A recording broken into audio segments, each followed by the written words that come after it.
One nation, one planet, one race for world peace for Tuesday, January 23rd, 2018. And once again, we'll be listening to people from the Universal Council, the Earth Council, core team, and from Caroline Kesh of the Kesh Foundation, who I think is ready to go here with a good secure connection here today. Hello, Caroline. Are you ready to begin today's activities?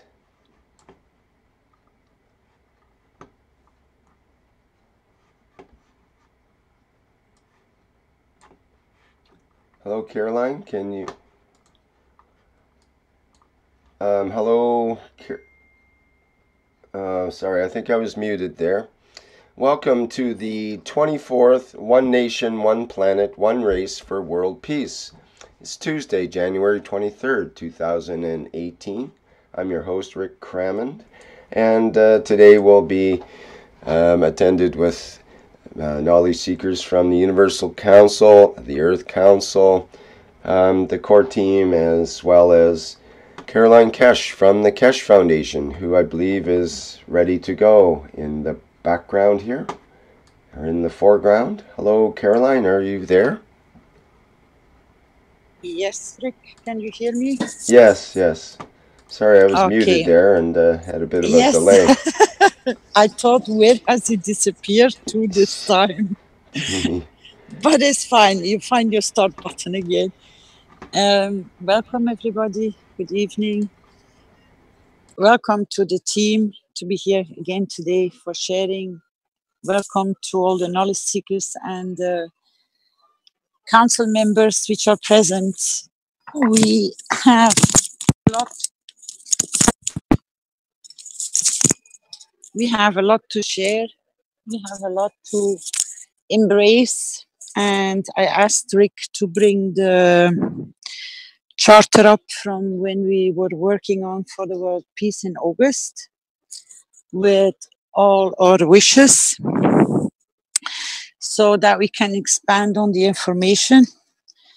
We have a request from the public and the knowledge seekers and our teams to provide us with more information about your feelings, your insight, your emotion about how we can expand the charter for humanity on planet Earth and in the universe.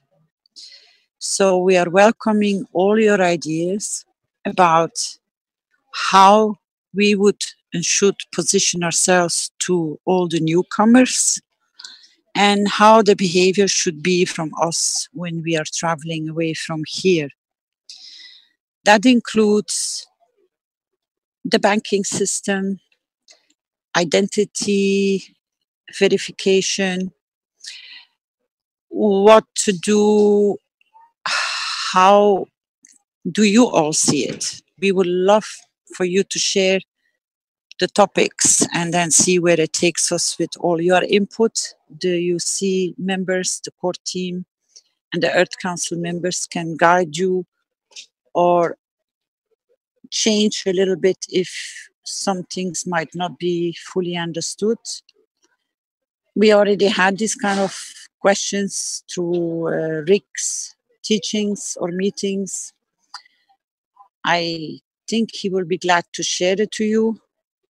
But we have one common ground, that is we are working for the understanding in the physicality and on soul level. So we have to intertwine those two because we will be facing the two, not only from ourselves, but also from the other beings which will appear in a physical form. So let's start, Rick. Shoot your questions, please. Okay, Caroline. We were talking in the EC and UC group, the Earth Council and Universal Council group, about this idea of, like you mentioned, that people can contribute what they see as their the changes they would like to see on the planet and the ethics they would like to see used by people and so on. And so one of one of the things that came up was a constitution or a series of wishes for children, specifically for children. I might have to mute you there, Caroline. There's some background noise. There, thanks. So the idea came up.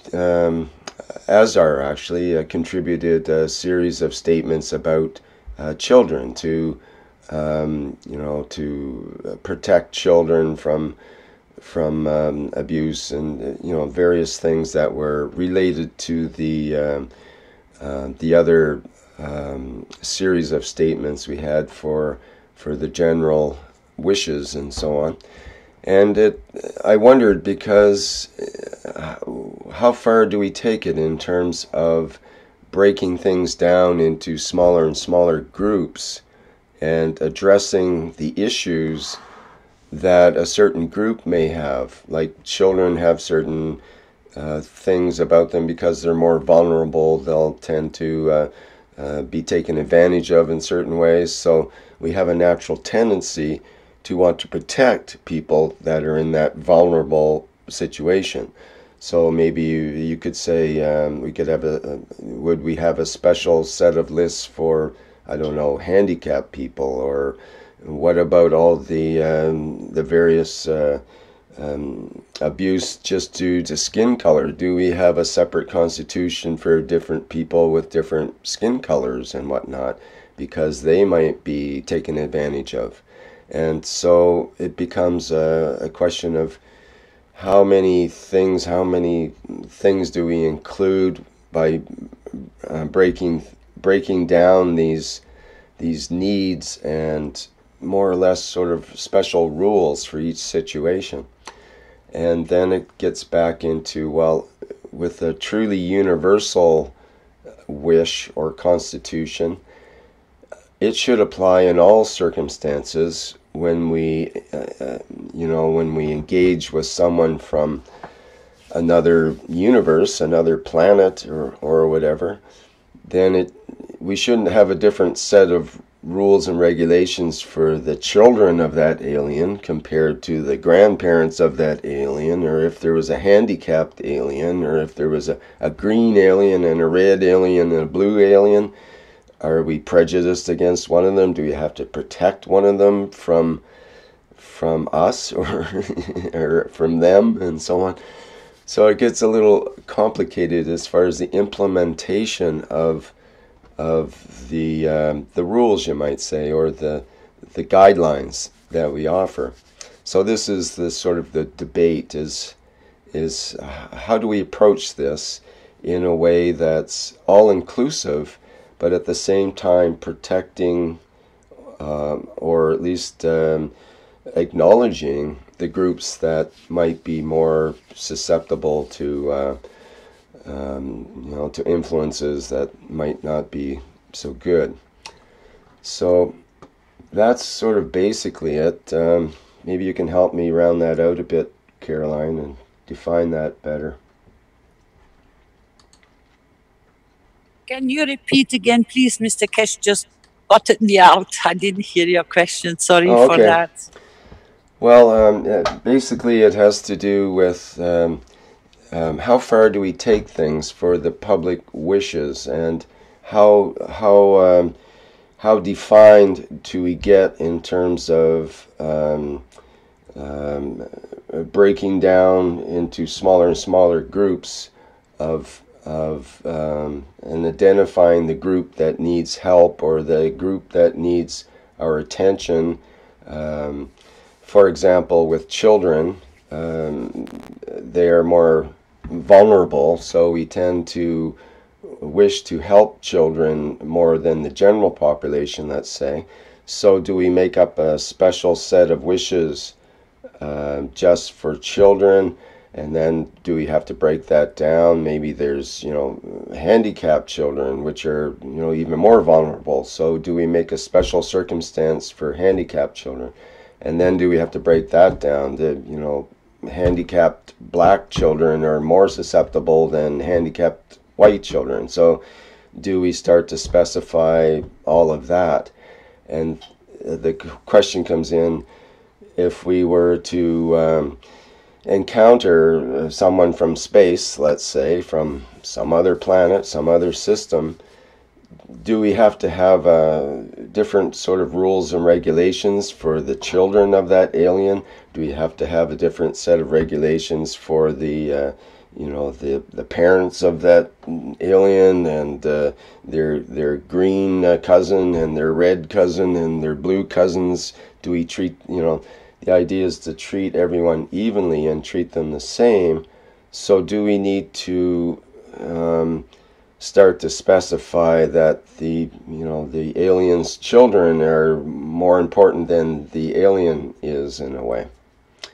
In the same way as our children more important, to put more emphasis on the children than just the regular ordinary person, let's say? Or do we treat everyone the same? I think we are getting a little bit lost in confusion. It's, first of all, how will we behave among one another?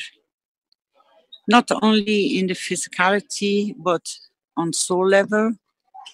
And I think that will apply automatically wherever we travel, and to be able to conduct the same towards any other being. I'm more looking to how would you position yourself in what kind of conduct. And I would like the public to let those ideas to come in, considering how to integrate all this knowledge. And maybe a few council members can give a few ideas on the level of, to guide the people on specific what we need and what we want and what we are looking for. Would any of the council members be so kind to maybe open the door? It's not so much in the wishes, it's so much of knowledge in what have you been thinking about, how have you been trying to see a solution for certain things that can occur out of nowhere. Anybody volunteering?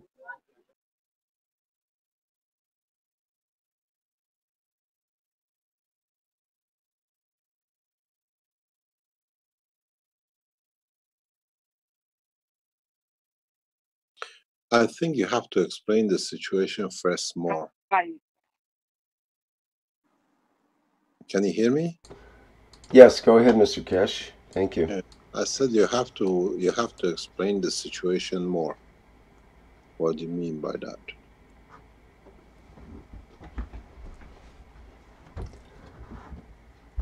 Is that referred to me or to the other council members? To you. What to are you me. asking? Yeah. We're asking the interaction with one another in the first place, before we even move on to even greeting other beings, because that will be the next step. Yeah. I think it's in the writing of Baha'u'llah. He says when you go to a meeting, or you see a concert, or you watch a play, or whatever, which is fashionable now, that we clap, is that he says, do not clap, but give from your soul, that you elevate the soul. But people don't understand.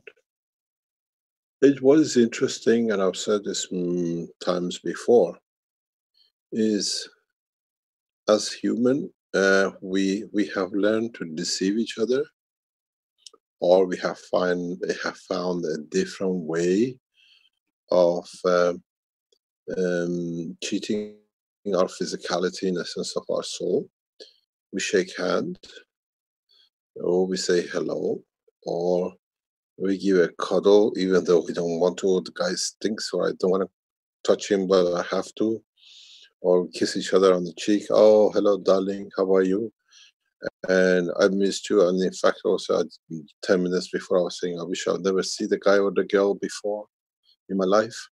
And if we learn to, when see each other, see if our souls can say hello to each other.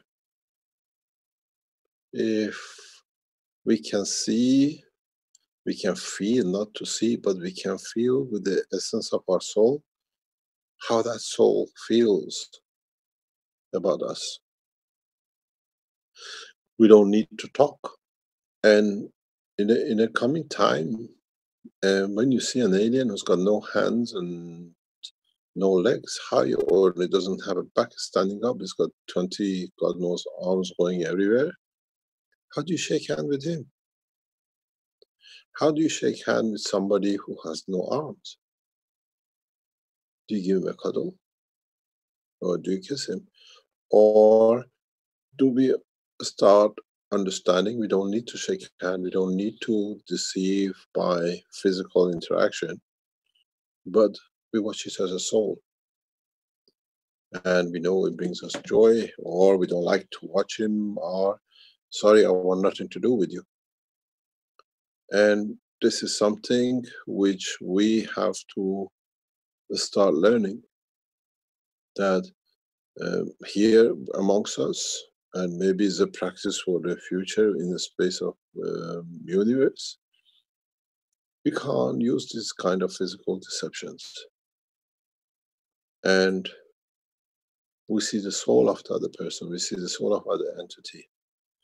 And then we feel, do we feel good to see the soul? Do we feel happy to see it? Or do we feel happy to give that it feels how we feel?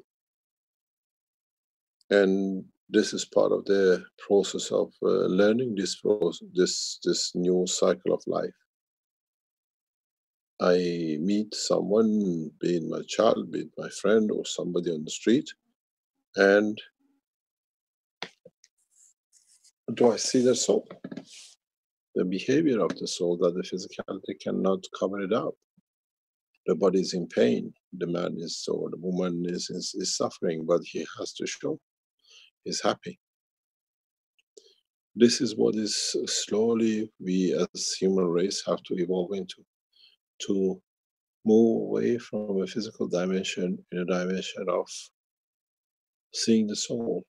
In a time to come, slowly people will start looking at the soul of physicality, and you don't see, but you feel there's a pain in the arm, there's a pain in the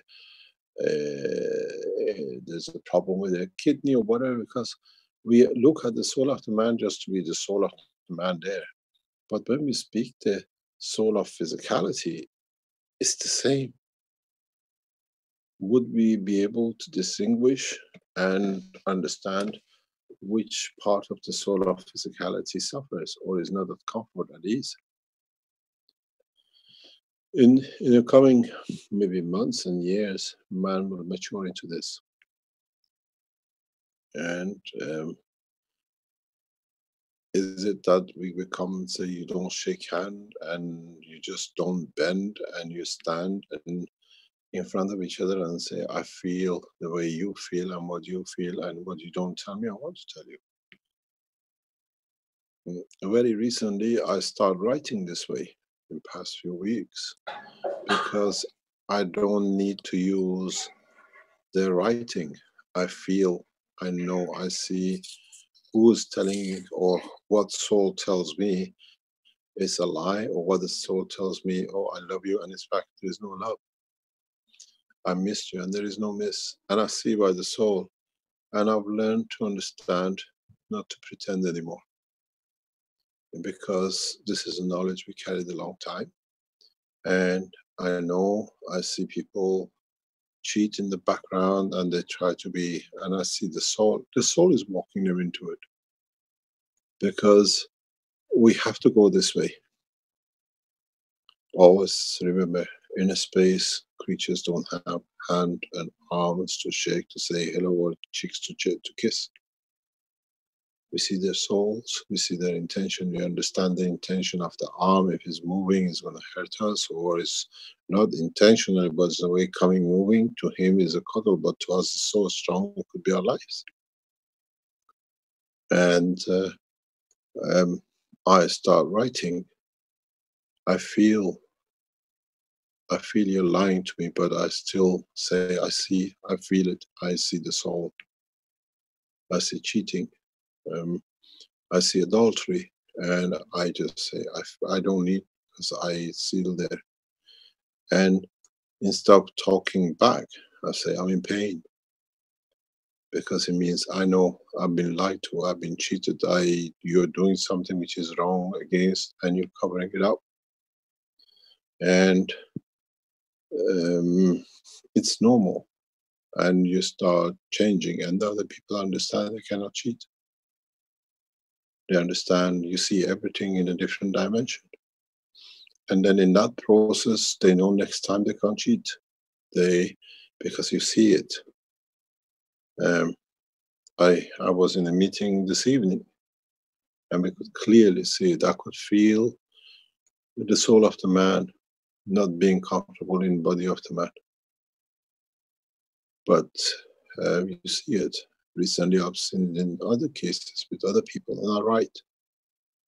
Because this is the way we have to be. Maybe in us seeing the soul, knowing they're wrong, and they think they can deceive you by telling them in a very clear way, but in a positive way. They know they can't hide. It's not a fear of outputting, oh, they think they see me, I better be good. I live good, because then what you see is what you have. There's no need to cheat. You don't need to be stealing in any shape or form, or I see people doing the wrong thing, and I see the soul, and they just walk it. They just walk themselves in. And I see people walking around destroying evidence that it doesn't show what they do. But I see the soul, I know before they do, and they think they're very clever with it. But I always pray that they come to their senses. In a way, I give from my soul that elevate to understand they don't need to. Then it comes to the point, do we need to shake hand? Do we need to bend to be lower than the other, that we respect them more? Or in fact, we should stand higher to give more, that they become higher than us. There's a lot to learn. And somewhere in the Universal Council and the Earth Council and the dimension of the teaching, people have to learn. When we meet each other, we won't shake hands with anybody. If you like somebody, we can give a cuddle, and we know the cuddle is real. It's not just something to pretend. The best example of it is, come to Italy and have a look. You see how fakely they kiss each other, because they have to. And it's the way it is. Start looking at the soul. Next time when you wake up, next time when you go meet your wife, your child, your husband, or whatever, instead of kissing them, kiss them with your soul. And then you see what you get back. And then write this as one of the instructions of the Universal Council. How to elevate the soul, or how to reach the soul without actually touching the physicality. There's a lot of lies in handshakes. There's a lot of lies in kisses. And when we learn to meet with the soul, there is no lie, so the always soul elevates.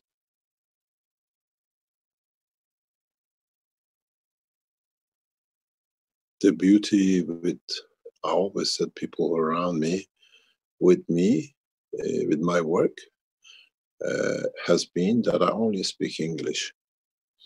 And as I travel around the world with different cultures and languages, I don't understand what they say. Somebody's translating, or I don't understand where the communication goes, but I hear, I see the physicality, and I see how much fakeness and how much lies is in there. And then now I see the soul. I see it's not the soul is behaving that way. I could see the soul suffering, but it still sits on the table and trying pretending to be very polite or whatever.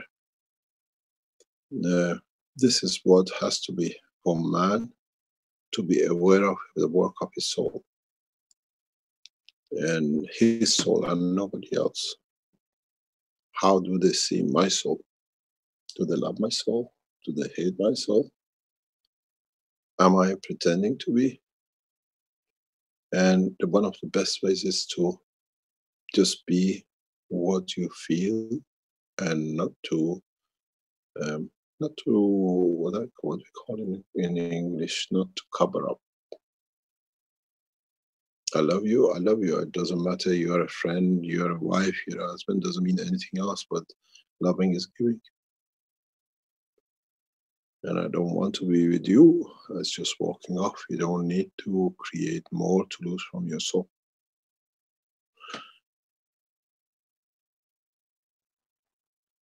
Do we need to be alien to see what we're going to do with them? Or we understand we do not see anymore if they have 20 arms or 6 legs, green, yellow, or blue. We see the soul, which is exactly like ours. So the physicality becomes irrelevant. We feel the pain of it through the soul, and we know if they're happy to be with us or to be on this planet, or they want to be home, we can help them to go back home. This is something which always said in Keshe Foundation. We are colorblind, we are faith blind, we are race blind. We don't see because the reason reality is because we see the soul of the entity, not the physicality of the entity.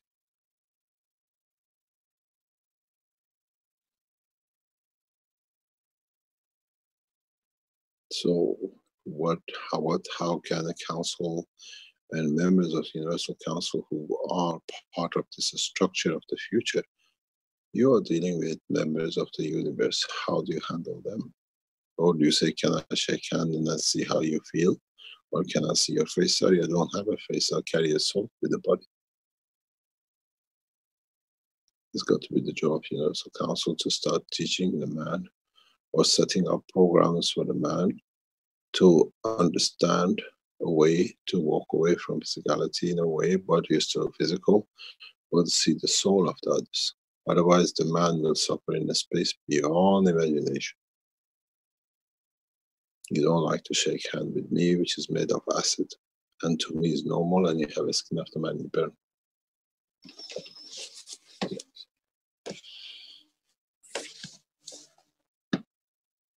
Thank you very much.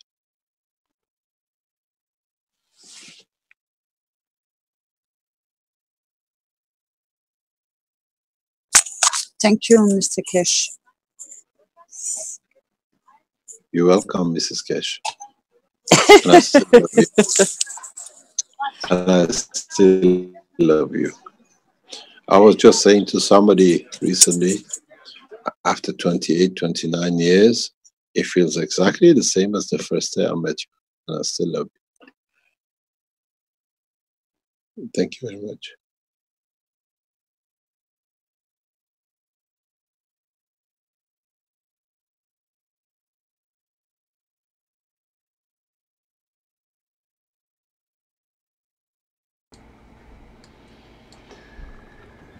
So, team, where are we going to start? Right. Shall we have a look at where we ended, perhaps, with the wish? There was some straggling wishes toward the end here, and I'm not sure exactly where we ended.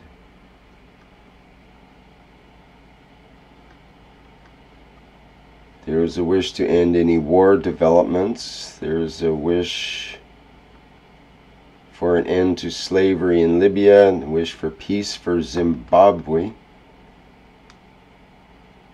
and about elevating the Pope's soul so he can contribute to solving the refugee crisis, elevating the souls of all religious leaders. That's the last that I had here. Caroline, was part of today's activities you'd like to get input from the public as far as the wishes for humanity in terms of world peace? Is that what we'd like to do here? Yes. I know it's always a time of warming up until we get where we are supposed to be. So if anyone has any suggestions or guidance, you're more than welcome. We give the platform to you so you can be part of it. Yeah, they're a little slow to warm up sometimes, but once we get going, it's hard to stop, I noticed. All right, so who do we have here that might like to begin? I remind the attendees here in the Zoom chat that I can promote you to a panelist so that you have an opportunity to speak. And if you like to just put up your hand, that's the best way for me to recognize that you'd like to speak.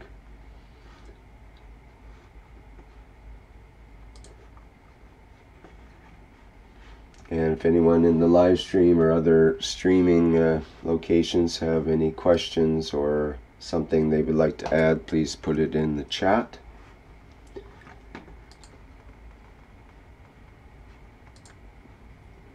Okay, we have Pia Larson here would like to say something. Let me just get her in here. Hi, Pia, go ahead. Hi, hello. Hello. Nice to be here, and thank you, everybody. I just want to comment on what you were talking about how we could prepare ourselves with this to meet maybe our friends from outer space or other kind of species, or even how we're going to work with ourselves so we can have a better place to live and have a better time with each other. And all this we have been talking so much about. And I was just thinking today, actually, after what we were talking about yesterday in the soul group, that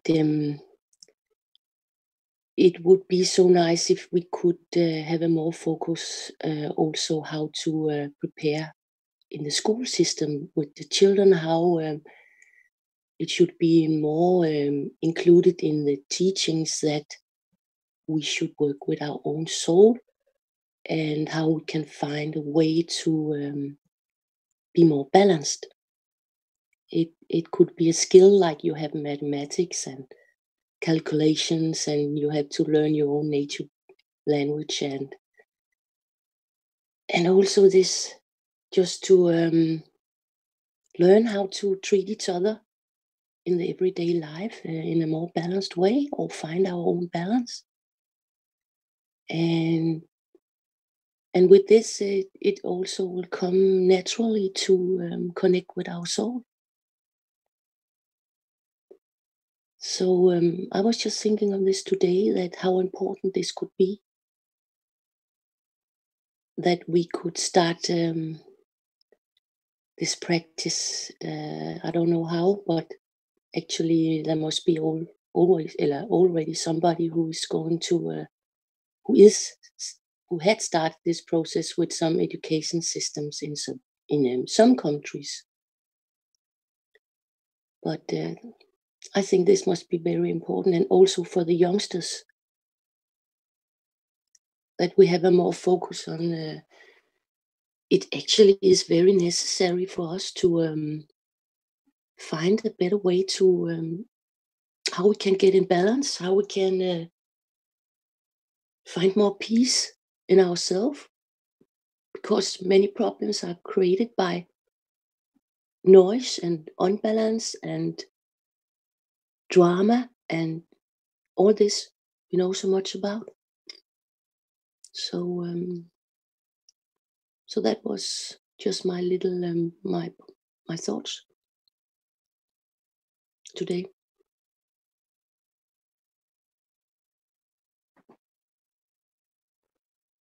And in this system, we yes, we could learn basics. You know, how do I find my own center? How do I react when something is happening? And how do I react if some friends are talking bad to my best friend? How do how can I be more aware of my own choices? And this kind of things we have to be more trained, maybe train each other, find other systems how we can train this way to be more aware of those things. Actually, we have choices and learn each other. And this could be included in the school. So we will have more skills to have this balance, and then we will be naturally, it will be much more easy for us to meet different kind of species and situations, of course. Yes. Thank you for this. Thank you, Pia. Rick? Hi everyone. Hi, just a minute, Paul. Caroline, yes, you mentioned my name.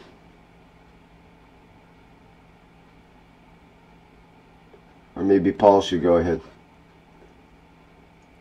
Okay, go ahead there, Paul. Not hearing Caroline right now. Okay, thank you, Rick. Hi everyone. Good morning, good evening to everyone. I want to go on the direction that the meeting have started. And what I want to bring is about the deep communication, the real communication between us as human beings and the rest of creature.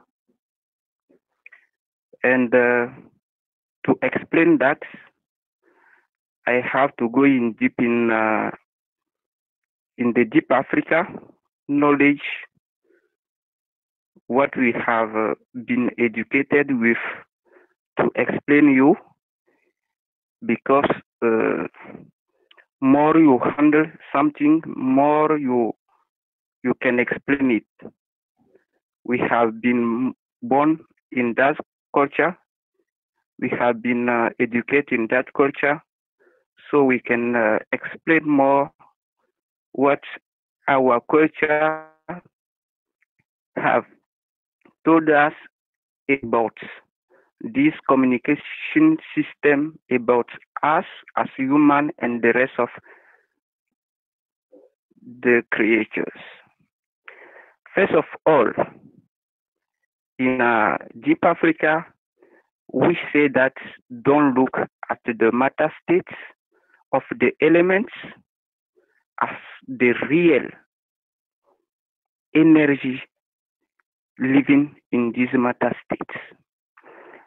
What this means, when we are looking at the entities or beings, we need to go behind the matter state of this entity to understand the soul of these beings. Then when we are looking for some beings or about some creature, we have to look at the level of what you call energy, at the level of what we are not seeing, which can be the source of energy of these beings.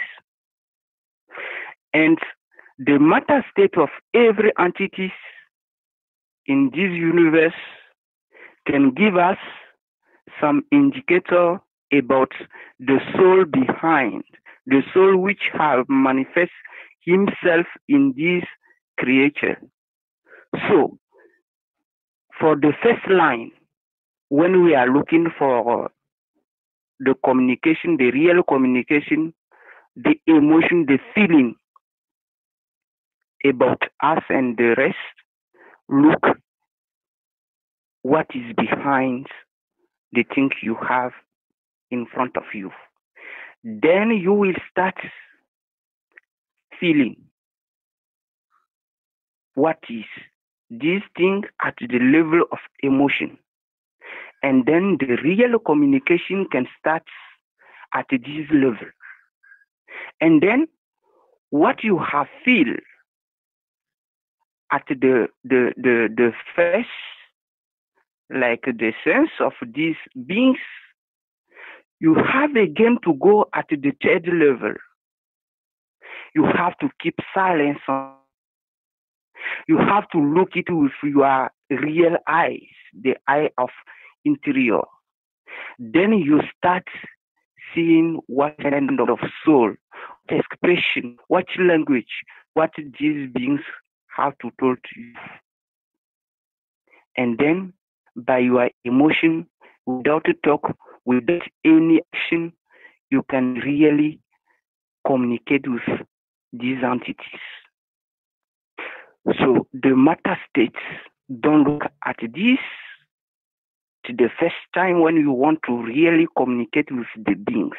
Look at what is behind every matter state of these elements.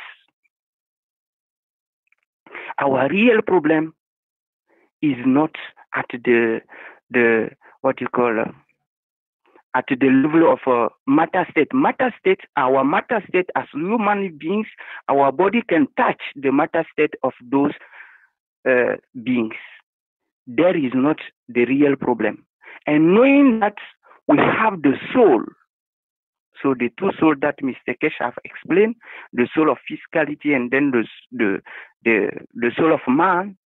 So you have to consider it like standard at the level of all beings in the universe. Then you have to start to really feel, sense that. And you have also to use what you call inspiration and expiration of oxygen at the level of man. One is magnetic and another one is gravitational.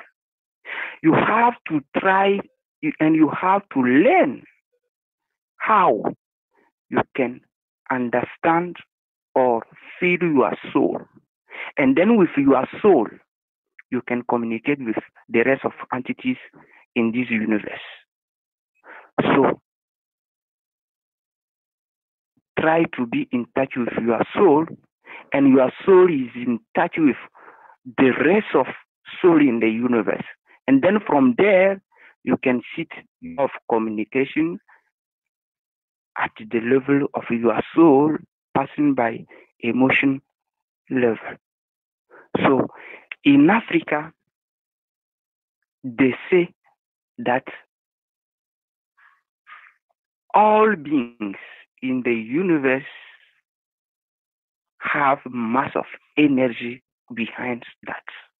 And African knowledge say, don't look about the matter state, because our problem is not at the level of matter state, because our matter state can touch the matter state of the rest of entities. So there is not the problem. The problem is what is behind and our eye cannot see. So as soon as you orientate your communication, your research, your energy at this level, so you can go more than the matter states and then start communicate with the rest of entities.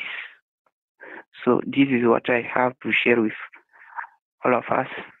Thank you, and maybe if something more, I will come back. Thank you. Thank you very much, Paul. Good reminder on the ethics of being present, basically. Okay, anybody else have anything they would like to bring up at this time in this subject?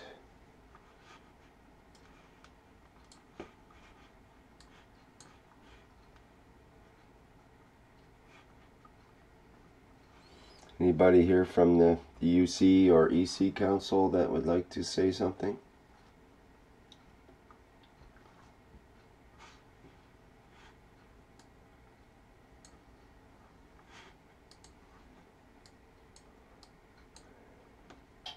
People are being shy, Caroline. As Vince says, have to prod them with a cattle prodder.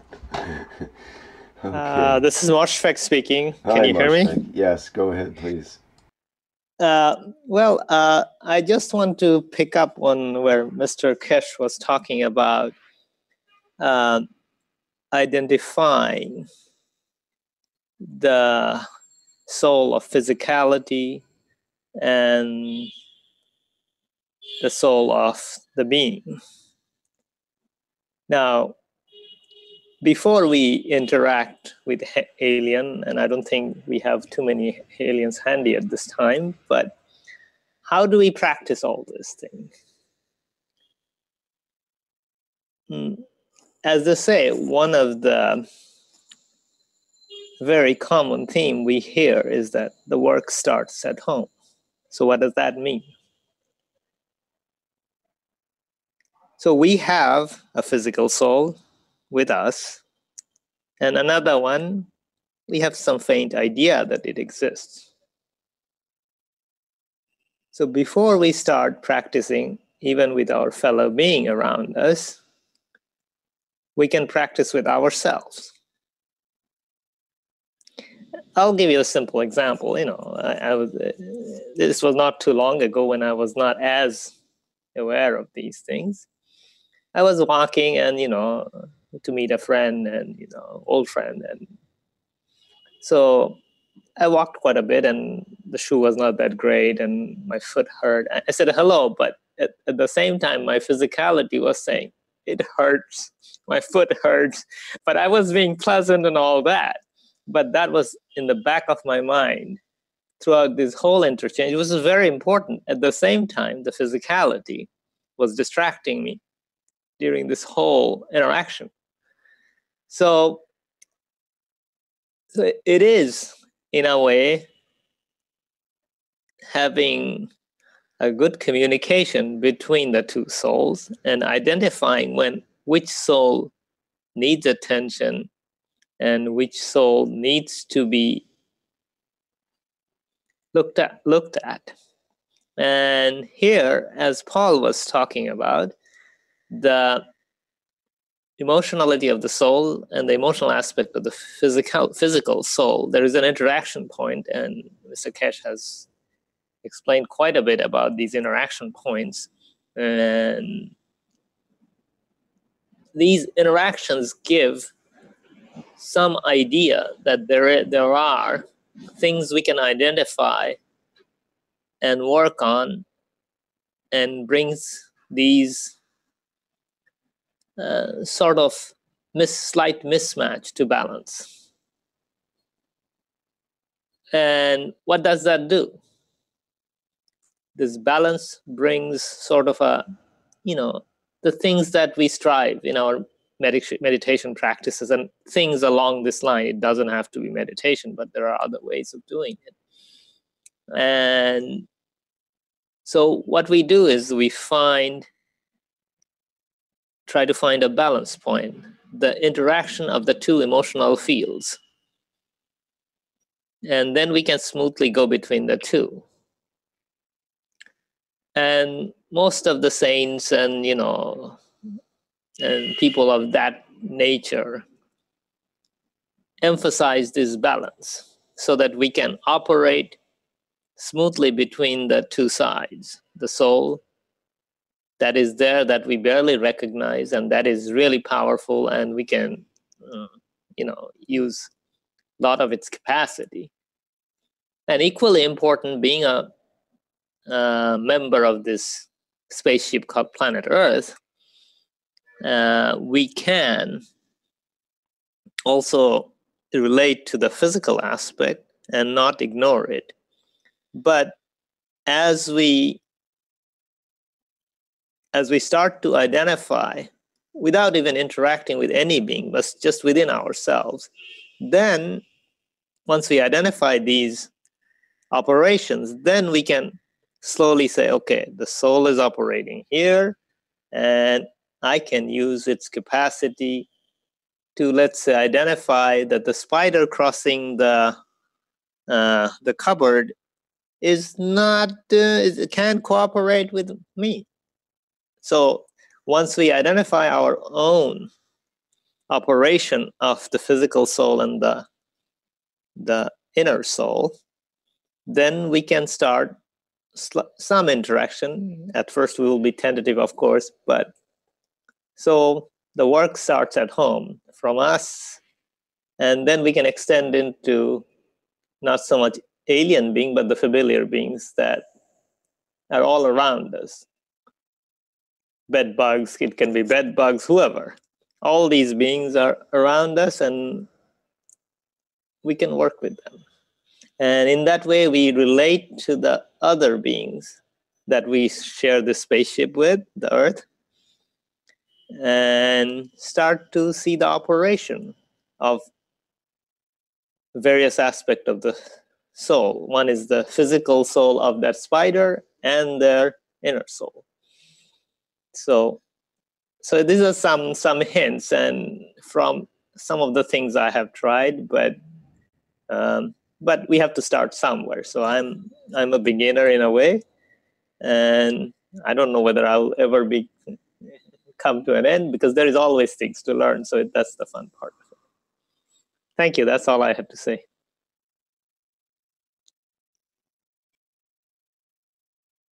Excellent. Thank you, Mosfet.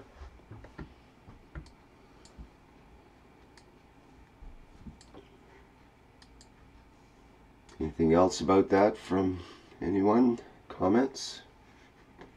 Questions? Hi, Caroline. Yes, hi. I cannot stay hidden, can I? Rick, do we have Estella somewhere?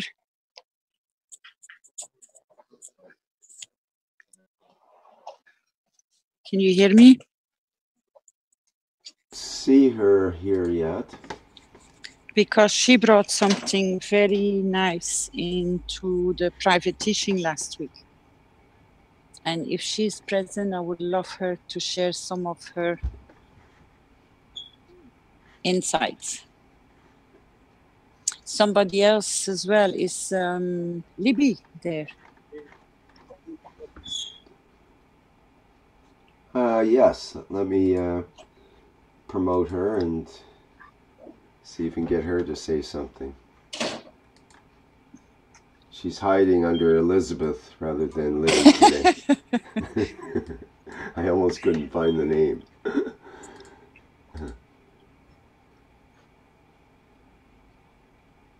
Let's see, did it come through?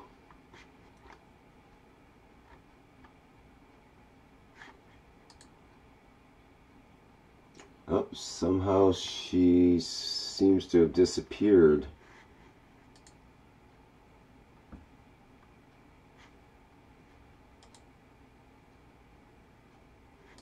I hope I hit the right button and not the one underneath it, which was remove rather than promote to panelist.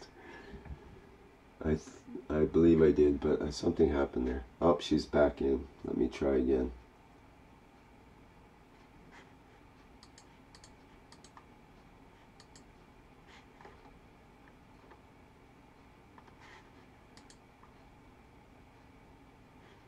I did hear my name called. Yes. Good morning, good afternoon, good evening. Sorry, it took my computer's getting really slow these days. Hi, Caroline. Hi, everybody. Hi, Libby. Could you maybe share part of what we were talking about in our last private teaching? That is coming very near to the topic of today, especially with the entry of mystication. Could you explain about the garden? The garden? Yeah. How you can nourish your soul in what you can harvest. Does that ring a bell? The only way that I have a little beetroot shoot in my garden right now, but I don't think that's the garden you're talking about. That was No. a 6 or 7 hour class, I believe, Caroline. So I'm trying to think of which, because there's always so many nuggets. Oh, you want me to start and then you can yeah, if it pick up? triggers me. Thank you. Okay, no problem. In our last teaching, as 2 times now, it has been referred back to start with your own, to start with yourself. Now, to give you a simple idea, everybody knows a garden. So if you have 2 plots of land, and there is, let's say you choose the right one to take care of, to nourish it, to grow things, flowers, trees, plants, everything you can imagine, herbs, and you really look after it. You water it, you nourish it, you make sure it has everything it needs. The certain plants have to be in the shadow, certain plants need more sunshine, and the left plot, you just don't touch. You let take nature its course. You as a human being are more or less about in the same position. We always say what you seed, that's what you're going to harvest. That means when you start, you have to have a terrain, you have to be able to put your seeds in, nourish it, and then you can harvest from whatever you have seeded. If you look around and you compare this with your father, mother, brother, sisters, friends, your environment, it's about the same. What you seed into the souls around you, although they appear in their physical form, that's usually what is coming back in return. And usually when you have a garden, you always are very generous because it always produces more than what you can consume or what you can give a place into your house, even if they are flowers or plants.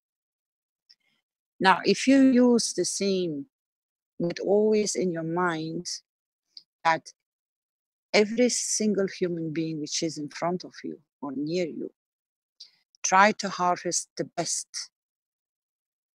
But how can you do this if you don't conduct yourself in the best nourishment to give? If you're always nagging, if you're always complaining, if you're always nasty, if you're not always kind, and it doesn't matter that and it doesn't count for only the people which are just close to you and near to you.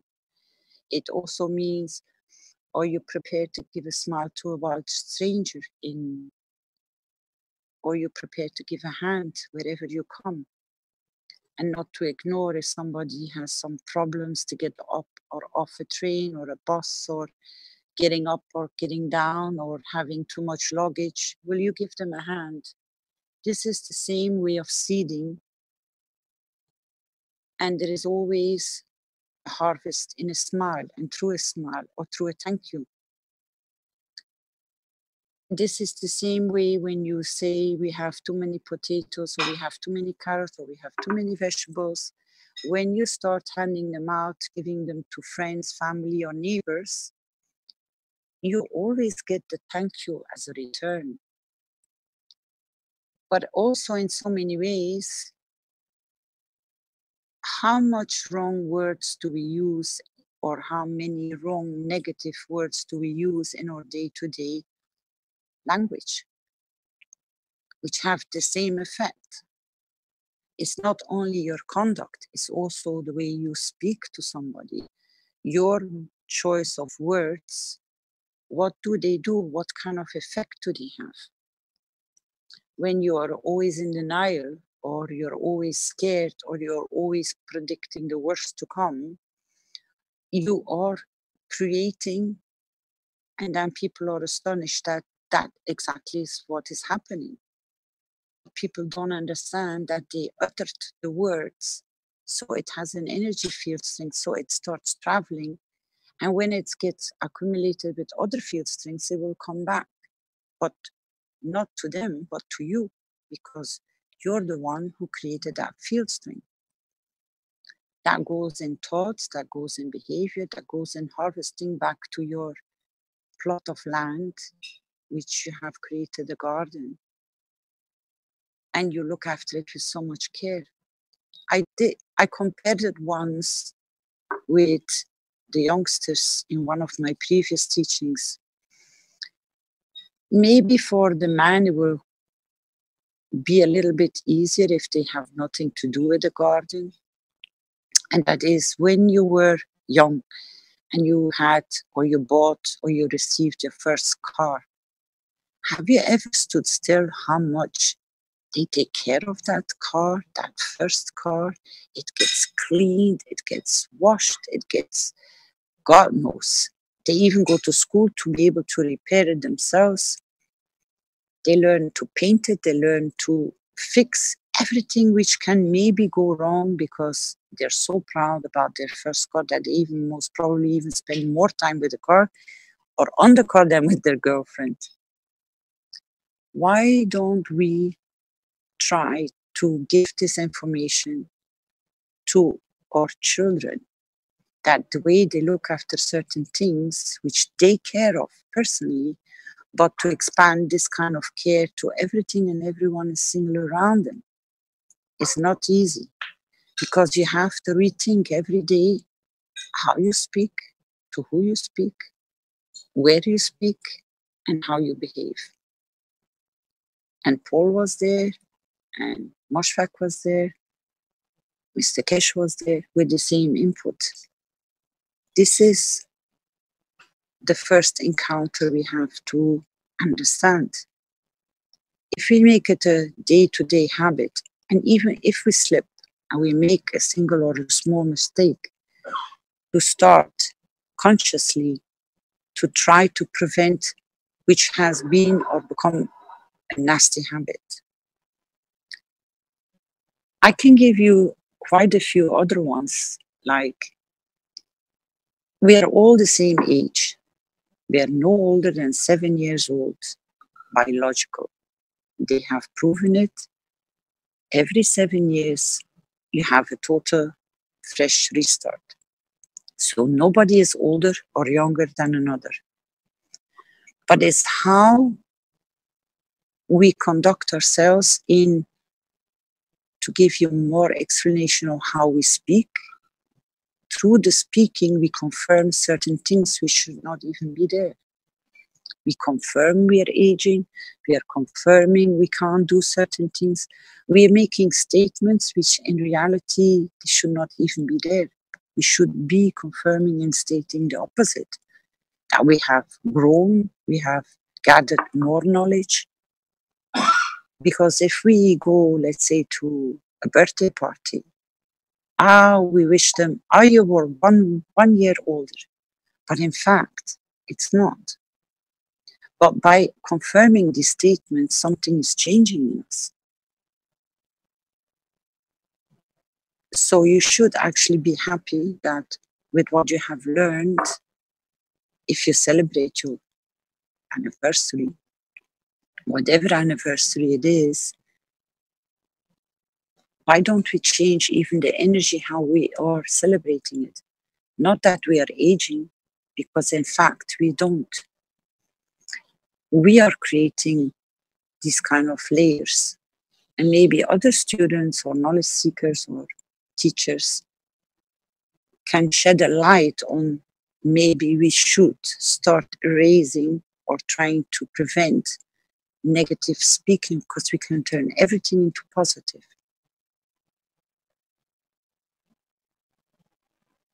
Does that give you a Oh yeah. window? Oh, yes, thank you, Caroline. Well, You're welcome. I call that the rocky shores. Whenever we start resonating to something negative, I say, okay, you're getting close to rocky shores, to myself. And I steer my ship away from the rocky shores by looking at something beautiful, by taking a breath. Because there are a lot of rocky shores coming along the horizon. When we watch movies, when we read the news, when we no longer trust ourselves, which is the one that seems so hard for most of us, including myself for sure, to trust that what my choice is a good choice. And if others don't agree with it, and actually this came up in yesterday's class, so this is a, um, as you know, I've been getting up very early in the mornings to attend classes, and because I'm in North America, and my hats are off to Rick and Flint and Vince, who've been doing it for much longer than I have. I'm not sure they're doing it 5 days a week, but possibly. I recognized during my holidays that I really loved waking up with the light, and my dreams started to come back. And so I decided, okay, I will listen to the early morning classes, but I will not, except for the Thursday morning workshops, which I've definitely got very used to waking up so early for. But I will give myself the luxury of waking up with the light, doing what I want to do first thing in the morning, stretching, breathing, making a leisurely coffee, and then attend the afternoon classes, which normally are somewhere between 9 a.m. and 11 a.m. for me. And Jalal came on, and I love you, Jalal, and he was explaining to me that I don't need 8 hours, that it's a filter, that I need it, and that I should, just be satisfied with 4 hours. And I think he suggested, or Dimitri suggested, take a 4-hour sleep and then take another 4-hour sleep later. But I trust myself that the choice in this moment of now is something I want to listen to. And that's not always easy, because I've been very influenced by what others' opinions are. And I do understand that there's 4-hour cycles in our sleep. But I am learning more and more to say, okay, right now in these moments, you are loving, your body seems to be appreciating it, and you're dreaming again, or at least remembering your dreams, parts of them, waking up wonderfully comfortably without a harsh signal waking me up. Even though I tried to tune my phone into nice sounds, generally I could sleep through those. So I just think one of the most important things is to learn to trust ourselves and take the time that Caroline so often reminds us to be quiet, to close our eyes, to close our ears, to put ourselves in a position where we can amplify the joy within ourselves, amplify the recognition that we have an incredible soul that helps us learn when we're making wrong choices. You do get the consequences. And to blame anyone for what might seem like a not good position is not correct. Must look inside myself. Why am I in this position? How did I put myself here? Not as everybody else's fault. No, it's my doing. It's the consequences of my actions. And how are my relationships with my roommates? It's wonderful. We're all growing together. As I share the information, it's now over a year. I've lived in a very tight situation with two people very different from me, a brother and a sister. Literally, they are brother and sister. And yet we have found a way to live comfortably together by understanding, respecting each other's space, and interacting at different times during the day, but listening to each other, really listening to each other. And so it's a very peaceful household, and I'm very grateful to be here now. When it comes to the garden, though, to the beautiful garden that we tend, I have to say, Caroline, and that might have been why I couldn't quite catch what you were talking about with the garden when we were talking about that in class. My own nature is to let nature plant my garden, because I've learned that she'll give me the quote unquote weeds that I need, that I want to either walk upon or smell or treasure their beauty. And so when I had a garden, I usually let it go wild, and I loved my wild gardens. But in the sense of my own garden and within me, maybe, not maybe, there is always more depths I can go to. I still do look at the CBC News. I saw that where Rick was, there was a tsunami alert and a huge earthquake this morning. Because I wondered when we was this late delay, I hope Rick's okay. Because I do read the news, and then I see the effect of the news on me, but it's a bad habit. It's a habit I still have.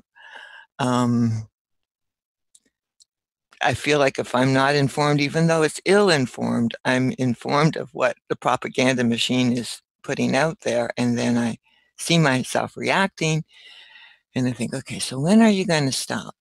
And then I take holidays. I take internet holidays, but I always come back. So that's something I'd like to know if we can work on making, and there are a few good news channels where it's always news that's uplifting, and work on making sure that anything that we pass on is very valid. And I say that, and I still have issues with vaccines. And so there was a recent study on vaccines that showed that unvaccinated children were doing far, far better than than vaccinated children, done out of Germany. And when I passed that on Facebook, I thought, well, how are you going to pass this on? And I just aimed it at all my friends with children, saying, please read this and ask yourself if it's still worth listening to the lies that the pharmaceutical companies and many doctors who have been propagandized to push forward are telling us. And I just put it out like that. But it's still passing on a resonance that there is something wrong and giving it more power. And I'm aware I'm still doing that. Is that a wrong thing to be doing? Or can I trust myself that this is information that my soul wants other souls to know about? Because from my understanding, there's so much wrong in our quote unquote, well, I'd call it our sickness system, not our health system, that I think it's important that be pointed out. And I'd like your opinion on that, Caroline. Is that something that I just avoid, I just ignore, don't look at? I mean, Facebook is filled with things like that. Or is it our duty as beings who have learned the Keshe technology, who have learned or experienced what the medical world has done? I have personal experiences, but I'm sure there are many. Or is it time to stop talking about it and just focus on the positive? And I think I know the answer to that. Just focus on the positive, because that's the polarity. If I keep looking at the negative, I resonate to the negative, and I don't want to do that. So there's my conundrum. Well, if I may address that Please idea. do, Rick, please. You brought up something that perked my ears up, the idea of a tsunami or earthquake and so on. I normally check in with the earthquakes every day or two to make sure a major earthquake hasn't happened and no one told me. As if it makes any difference, really. And I usually tune into that, and I haven't looked at them for the last day or so. And you mentioned this earthquake and tsunami and so on nearby on the west coast. And sure enough, I check it, and it's like a 7.9 earthquake in Alaska, which is probably less than 1,000 kilometers away from where I am, for example. And there is a tsunami, but there's no big warning or anything. But definitely that gets my attention. It's very, very rare that you get an earthquake that large.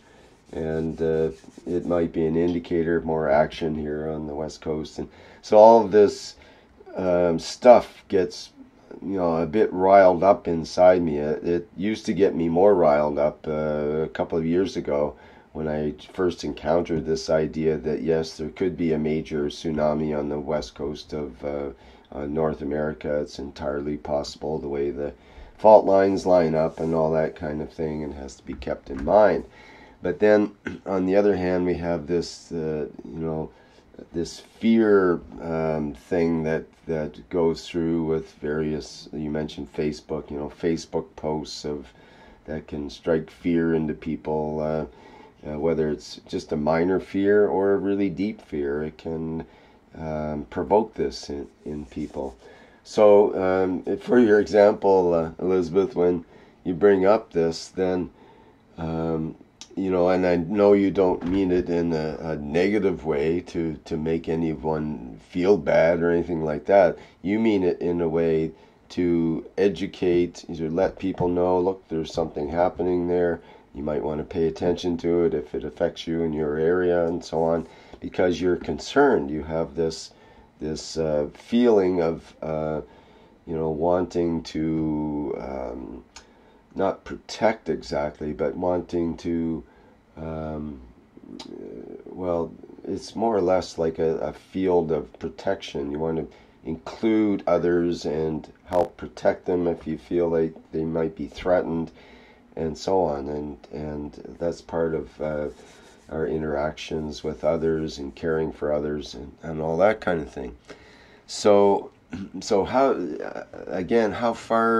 how far do we take it in terms of letting others know facts like that could set them off? And what if I was really the type that gets really upset over earthquakes and tsunamis, and what if I spent the whole rest of my day just pulling my hair out, really worried and concerned and so on, because I heard this call it a rumor, or this news, let's say, that came out of Elizabeth's mouth today.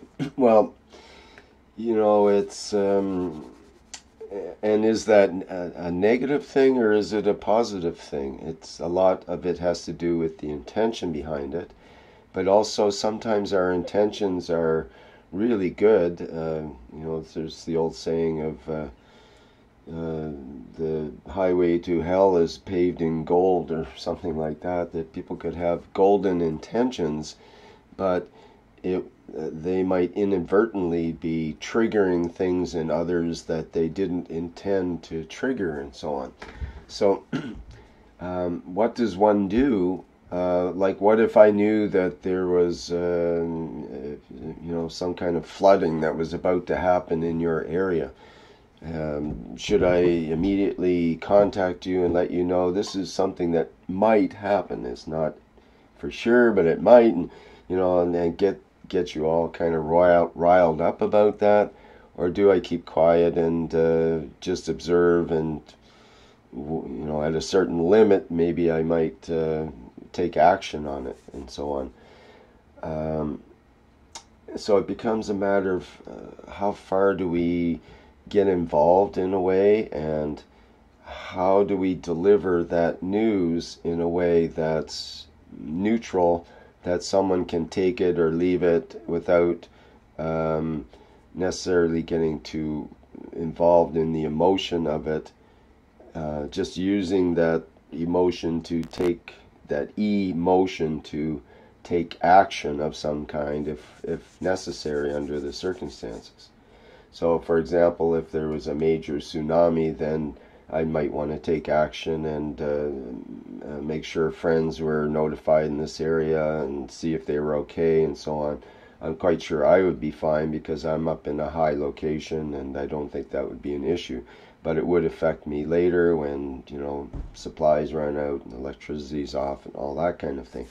So I guess what I'm trying to say is how do we go through life without deliberately triggering others to put them in a worse position than they were before inadvertently, because of our own, you know, inevitably it's usually because of our own ignorance in a way. We don't realize the total situation that they are in and don't realize how much our words or our actions can affect others as well. So it's a bit of a fine edge here in a way of how do we keep that being to being contact without being overly concerned about all the other physicalities there, but still recognizing that we all need these physicalities to carry around our soul at the same time so that we can all evolve together. So and on the other hand, like Mr. Kesh brought up earlier, we don't want to be dishonest in ourselves and with others about our pain or about our interactions and so on, our perceptions. At the same time, we don't really need to verbalize some of that stuff sometimes, because sometimes verbalizing it makes it even more important, or makes it more creates that snowball effect, which makes things even worse than verbalizing it.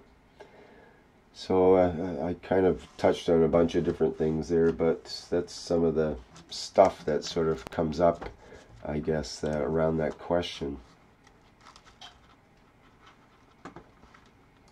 Any other input on that? Well, it's a conundrum. I mean, do we become just watchers, observers, and not reactors? The way that particular story was presented in CBC News was pretty, I could see that there was amplification of fear, that the government then took the 7.9 and the tsunami alert as far as they could go. I mean, they had people evacuating in areas along the coastline, and then it turned out to be it was called off. But so there's that struggle, seeing where it's amplified. Are they using this as an exercise to see how quickly people can evacuate? And then thinking, okay, so it's okay, everything's good. And then, but it rang again when I tried to get in at what would have been 11 a.m. my time, 4 p.m. The show wasn't starting, and I immediately thought, oh my goodness, I hope Rick is okay. So it's just interesting to see how the propaganda worked, because I still believed that there was a potential. And even though I knew you were on high ground, or higher ground than most, certainly not right on the water, that fear continued. It went deep, and that's where I believe Caroline and Cash have told us that they don't watch the news. And when I don't have a TV, but it's just the internet's full of news. So you don't need a TV anymore to get a lot of propaganda. And yet I'm addicted. I still like to check the CBC News every day. I check what's going on in Nova Scotia, what's going on in the different places where I have people that I know living or I've lived. I check it out. And is that just a really bad habit that I should stop and trust?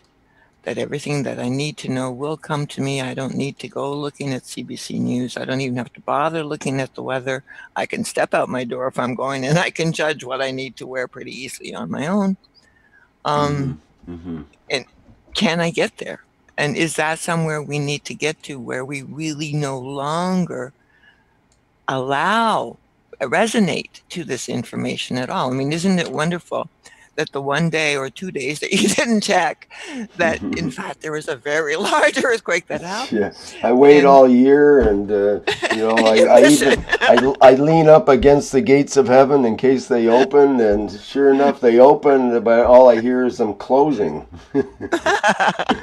I missed it. I think that's a point that we need to, as beings, look at, is why do we read the news, especially that kind of news, which is inevitably steered to make us feel like, gosh, we're going to be paying more, or gosh, this is happening, or there's so much in the news that. Part of it, I think, is how we listen to the news as well. Like one can listen to the news as if that's the news that's really happening, or one can listen to it as Mr. Kesh, or as was talked about earlier. I think it was Paul, actually, who talked about looking behind. What is behind what you're seeing? What is behind what you're hearing in the news? What are they really saying, and who is pulling the strings here to basically set up this scenario that you're being presented? Who are the corporations involved? Who are the shareholders? Who are the major people involved? And what are their attitudes? And what is coming through in this news that's slanted in various different ways to benefit various people, groups, individuals, and government, and either for government, against government, and so on and so forth, all these different aspects. And we can try to remain impartial to the material of the news, the actual physicality of it, and try to sort of rise above it, to be impartial, detached, but yet observe it as an indicator of the entities involved that are trying to get this information out. They always have an agenda. They always have some sort of something going on underneath that they're trying to present in one level or another. And one can observe the news on various different levels, actually, depending on how much you elevate yourself. So and even what we consider bad news, if you were to take it a certain way, it could be an indicator of good news, because you know that something good is going to come out of that, and good news could be an indicator of something not so good happening, because you understand that this was just done to pay off somebody else so that they could do some dirty stuff or something like that. But I think that we can have insights into the news without getting too involved in it or taking it too much, even literally in a way. So maybe in the case of tsunami news, for example, to understand that 99% is fear-based and only 1% is actually something that you need to take solid action on. But at the same time, we need to sort of keep our ear to the ground. Like, if you were to tell me, yes, there's a major earthquake happening, then I would believe you and probably want to investigate it a bit, which I just did here quickly, and I saw yes, it is major. 7.9 is pretty major, and there's over 24 aftershocks that are between 4 and 5 magnitude as well that just happened.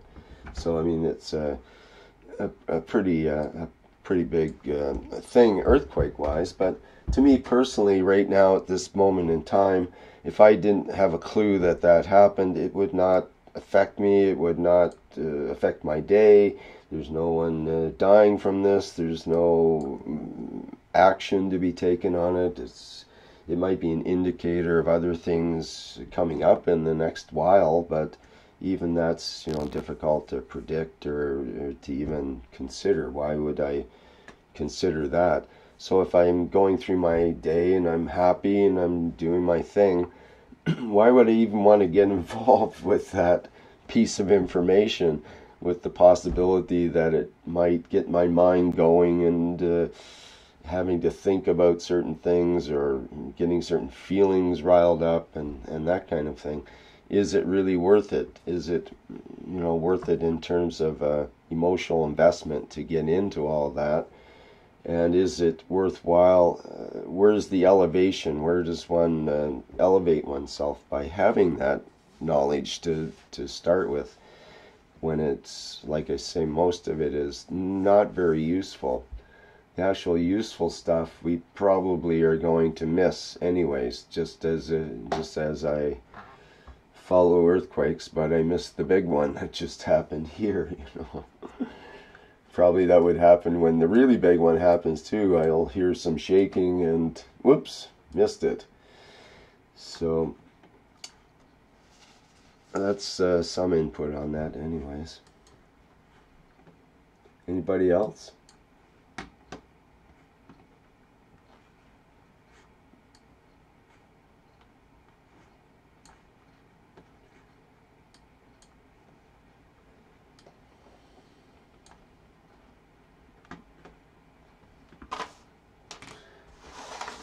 Okay, well, perhaps we can move along to some other topics. I think Caroline said she wanted to keep today's session shorter as well, which is easy to do if we don't get more input. Is there anything that is specific you'd like to bring up now, Caroline? You did mention earlier the idea of the passports and the conduct of the banking systems, and how the cash passport idea works into some of the ideas that we've been talking about. How would that be something that might perhaps protect the more vulnerable parts of our society? And how can it benefit everyone, that kind of system?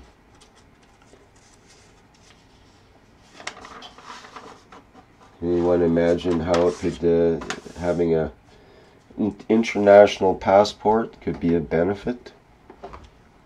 Obviously, we'd be able to move freely around the planet would be the idea. What if we don't call it even international? What if we call it world citizen passport? Right. It's not inter-nation, is it? If we don't recognize the nations are even there, in a sense. We become nation blind.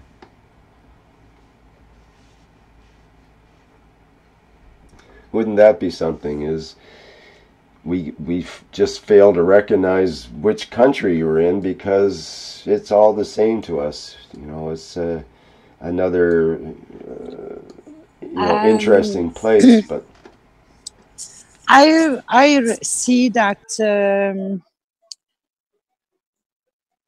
one of the UC members from China brought a very nice topic. I would like him to expand on it. He said, it doesn't matter how many dialects are spoken in China, because they are all learning the written language one way. They all can communicate and understand one another. Maybe that might be a very good way to see how we can unite the whole world with all the different languages. Maybe you can expand on this, please. This is Charles. Hello, Carolina. So do you want me to to expand the language in China? I mean, the written language system and the spoken language system. Please do enlighten us how this works so marvelous. Okay, I will try my best. Actually, like in China is a very large country, and in 2,000 years ago, actually, there are lots of nations in this place, and they fight with each other, and they have different economic system, and their own culture, and their own people, and they keep fighting with each other, trying to establish one emperor, imperial. Oh, and at that time, people speak different speak different languages and written in different styles, and so there are lots of conflicts between these different groups of people. But since the first imperial established in the history of China, the Qing dynasty. Sorry, I forgot the word. The Qing dynasty. The written language is unified. So even you come from different area, we use only one type of written language, and since that time, we can communicate even we speak different language. Actually, in China, even now, we have hundreds of different dialects, and although the young people always learn Mandarin in school, and their parents or their grandparents, they speak dialects, and it's very hard to communicate if people are coming from different places. It's very hard to understand different dialect, but it is widely accepted that we use the same written language, and that's also a reason that why the Chinese culture was not stopped in its long history. As we know that there are lots of ancient civilization Egypt, India, and Babylon and China, and the history of China is and the world culture in China was not stopped or ruined because we have we use the written language as our ancient people use. So actually, the words we use now is the same as what our ancient people used in 2,000 years ago, and so that's why we can read directly what their thoughts and their culture would have been recorded in the literature, and so everything in the history can be recorded very well, and the new people can learn from their history. Lots of wisdom stored in the literature, and in my own understanding that so it's the China the ancient Chinese people unifies the written language, so it gives the freedom for people to speak what they were speaking, because people in different places, if they are separated by mountains, rivers, it's very nature to develop their own speaking style and their own words. But we accepted in common that Chinese written language, and that's why we can communicate with each other, and it will remove the conflicts in a very large scale, and so that means that people from different places have something in common, and they can understand each other, and share something connected to their ancient people. So yes, that's in my understanding that unification is very important to bring peace and to remove conflicts and to inherit something from the past and learn something from the history. And any questions, probably I can answer them.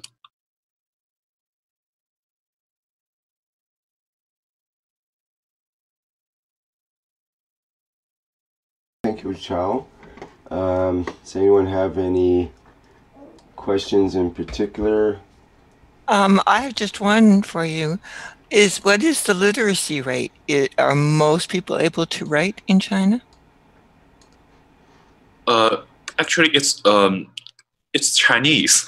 So literacy, actually, we have a simplified Chinese, which is widely used in the mainland China. And we also have traditional Chinese, which is like the written language our Asian people used.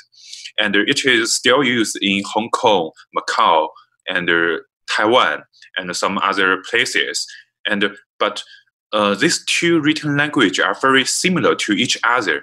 And for the educated Chinese people, they can recognize both of them. And yeah, it's like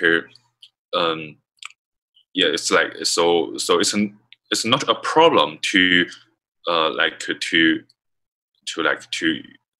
communicate using written language between different groups.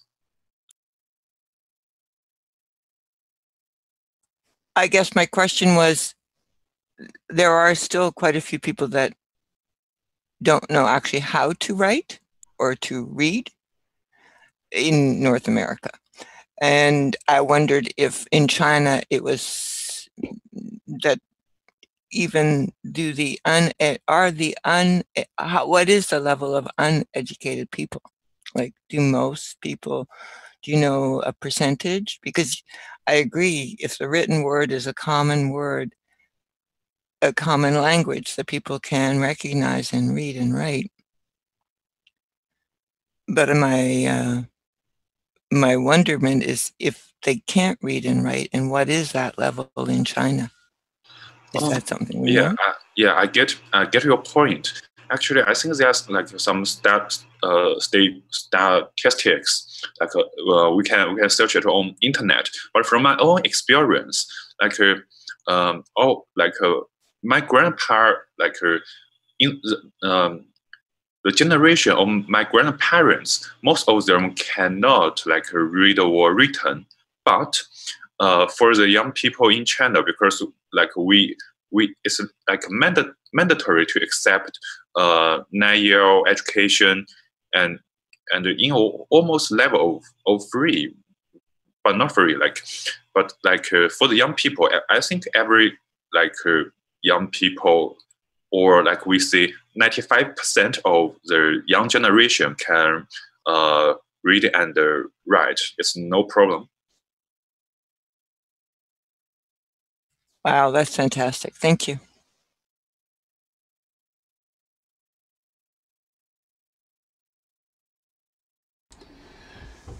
Okay, thank you, Chao. We have a question or a wish that's from Nujin Chen, and he had his hand up, and if you want to go ahead and state what your wish is to the seekers, as you say.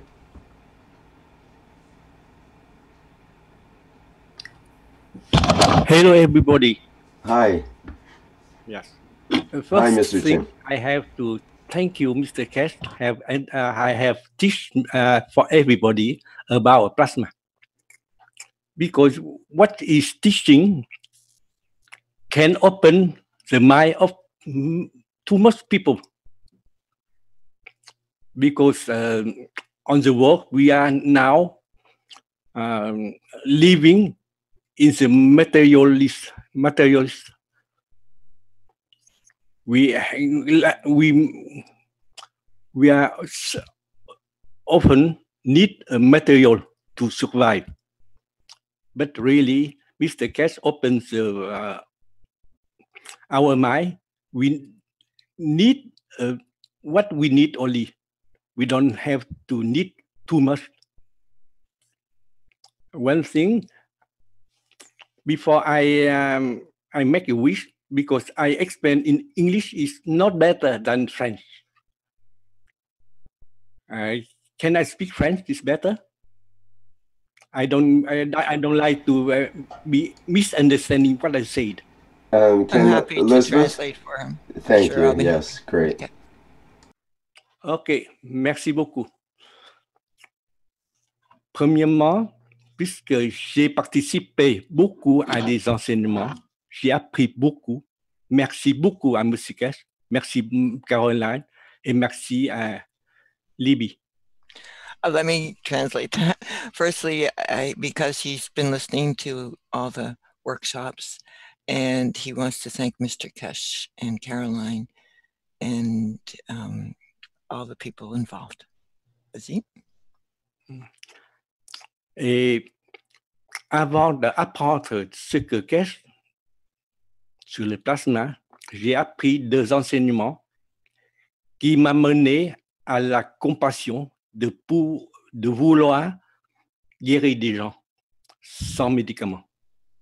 Before he came to the Kesh technology, he had been training himself in ways to help people heal themselves, balance themselves without using medication. Avec cette compassion, j'ai trouvé une méthode qui est favorable pour tout le monde, puisque nous vivons dans un monde d'énergie. Cette énergie-là, c'est vraiment le plasma. He is finding that with compassion, he has discovered that the plasma energy is the... Tu l'as répété encore, pardon? C'est de l'énergie, c'est vraiment le plasma. So the energy is really plasmatic. Healing energy is plasmatic energy. Vas-y. C'est pourquoi je veux très bien partager toutes mes connaissances avec tous les autres, puisque j'ai appris de M. Kesh, et ce qu'il m'a appris a comblé toutes mes connaissances et favorise à augmenter ma connaissance. So everything that he's learned through Mr. Kesh has aided him to really understand how to help each other, how to help people, and he wants to share everything he's learned with the foundation. Puisque ce que j'ai appris, c'est la sagesse. C'est la sagesse qui nous mènera à tous les points de vue. And what he's learned is wisdom, and it's wisdom that will help us in every way, in all perspectives.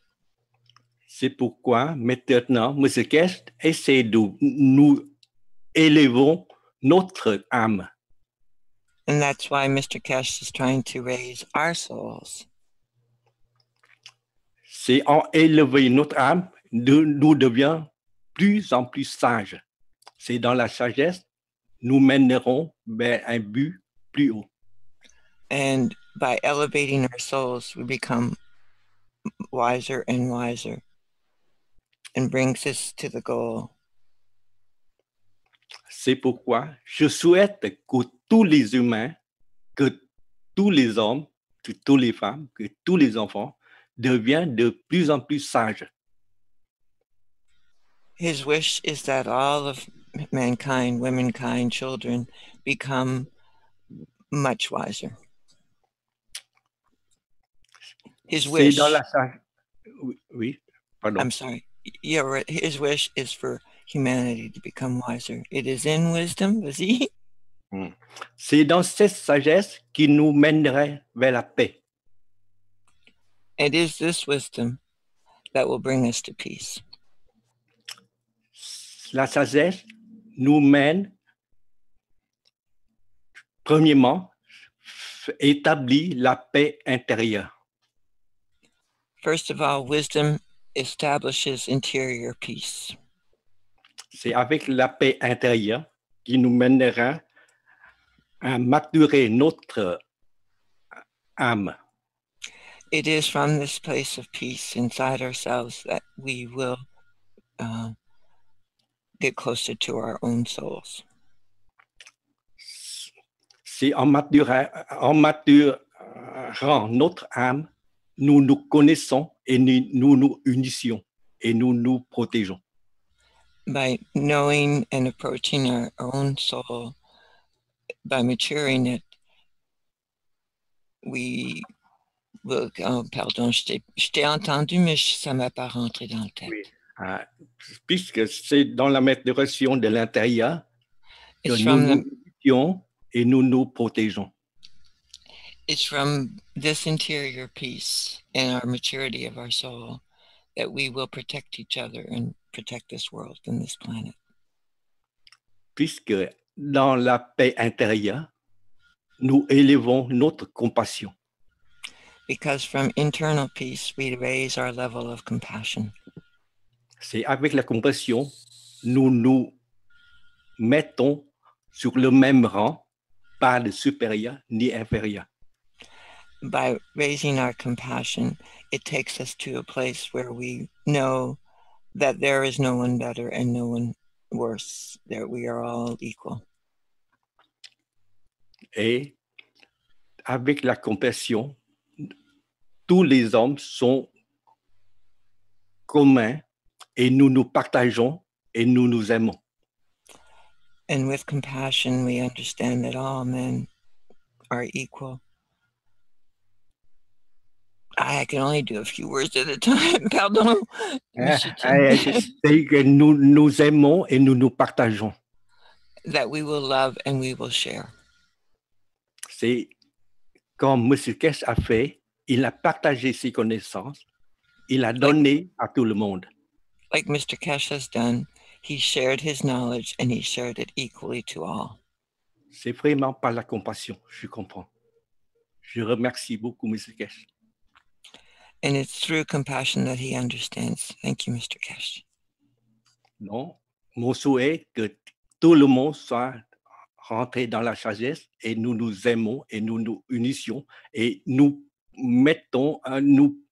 essayons de mettre la paix à notre intérieur et répond à tout le monde. C'est bien trop de mots une fois pour moi.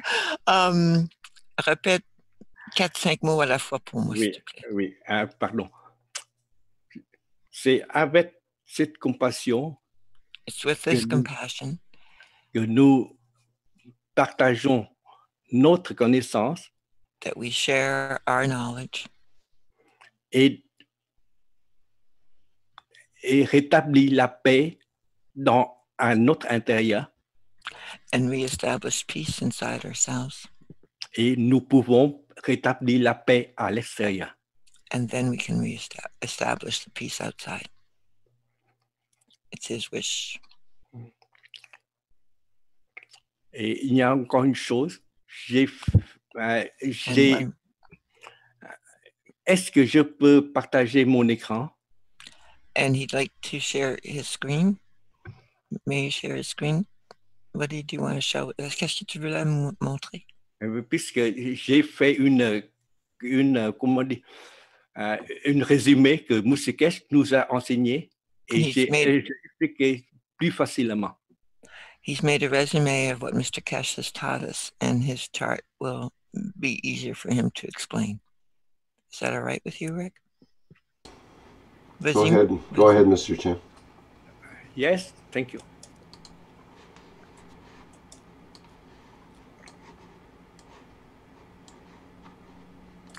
That's what I am learning. I have learning. Tout ce que j'ai appris ces trois parties-là.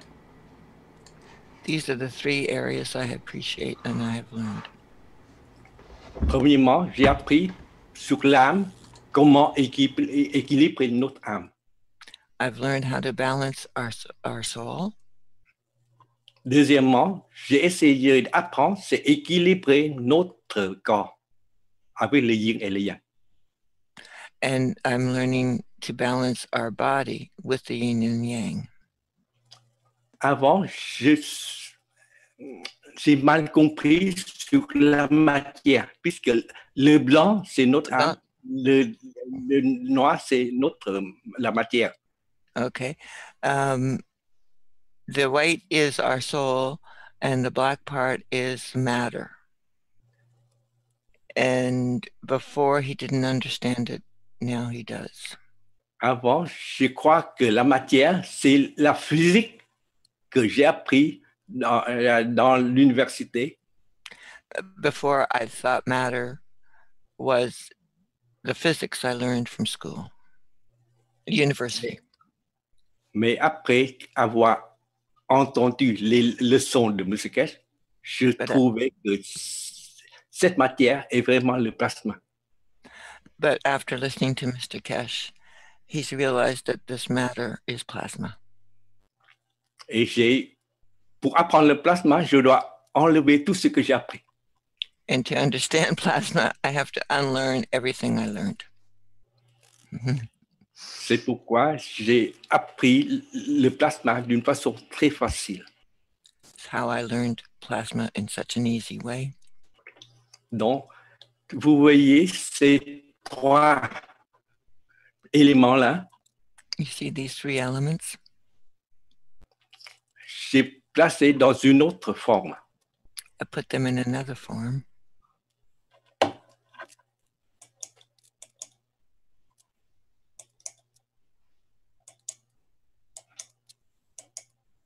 Ouais. J'ai mis dans un rang, une rangée. I put them in a row. One line. Yeah. Yeah. Column. Et maintenant, voilà, tout ce que j'ai trouvé, non, pas avant ça, mais pardon.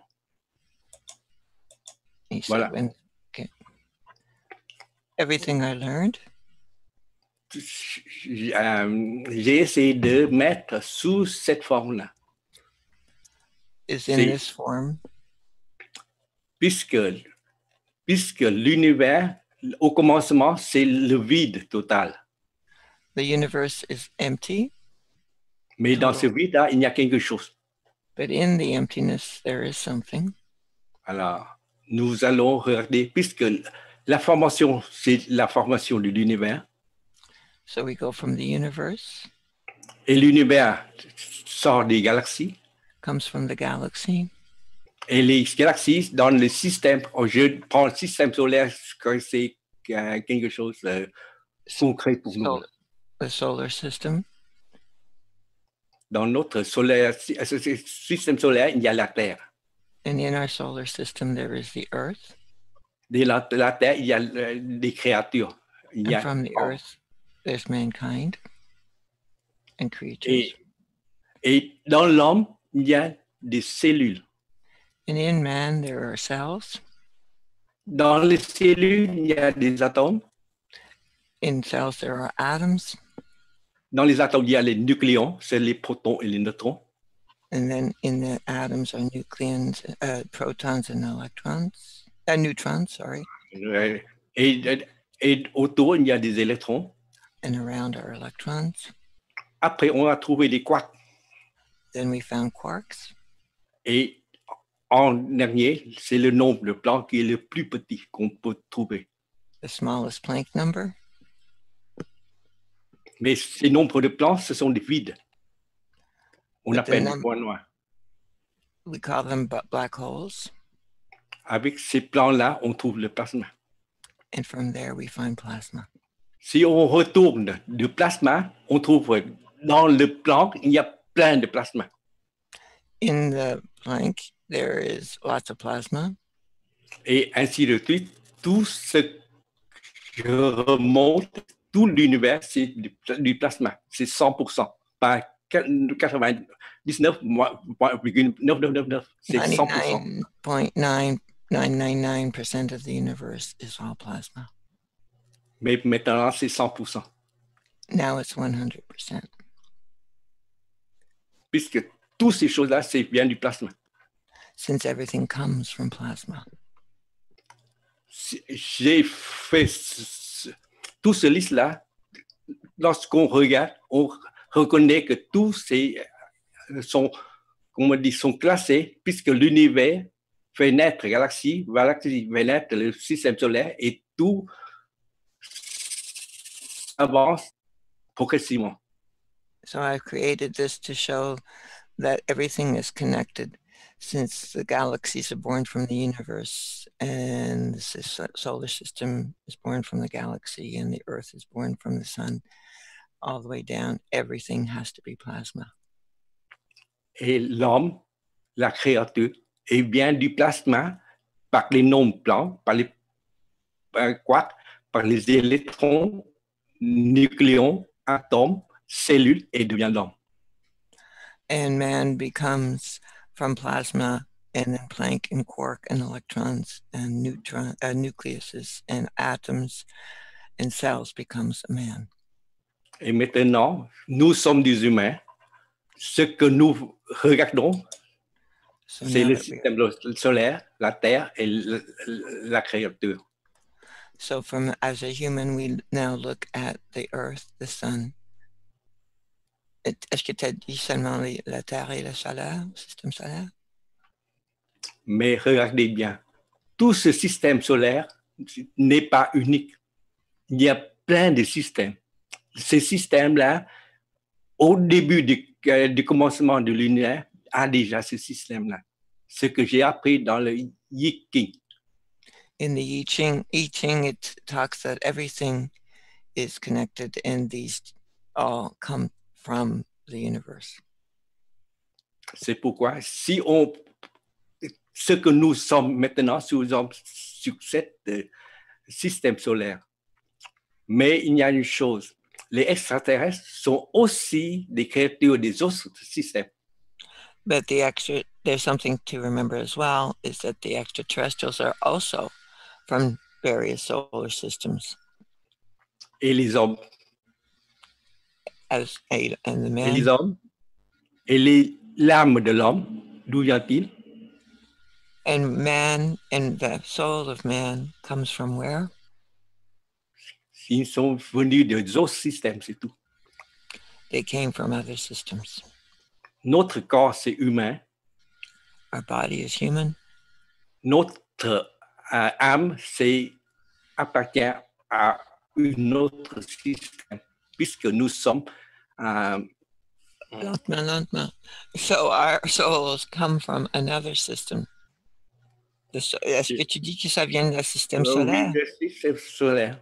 Mais puisque notre âme vient rentrer dans nous et il oublie tout ses passés, tout son passé. Once the soul comes into us, it forgets its past. C'est pourquoi l'homme, c'est une créature naturelle, mais il n'a pas la mémoire de tout ce qu'il a vécu dans le passé. Although man is a natural being, he has no memory of his past. Mais lorsque je dis ainsi, l'homme est incarné de l'autre espace. He says man comes from another space.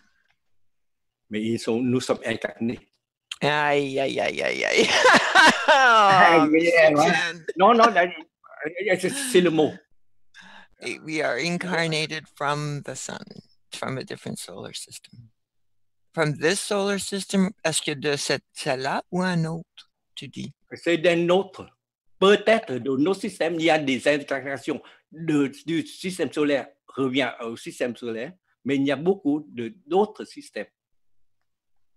There are many other solar systems, but it may be that we do come from the sun, but it's potential that we come from other ones. Puisque dans la science, maintenant, on a prouvé qu'il y a des gens, à la naissance, ils reconnaissent où il a vécu avant. Because now we are finding people who do remember from. Et il y a beaucoup de gens qui sont innés. Il y a beaucoup de gens qui sont quoi? Innés, vous savez.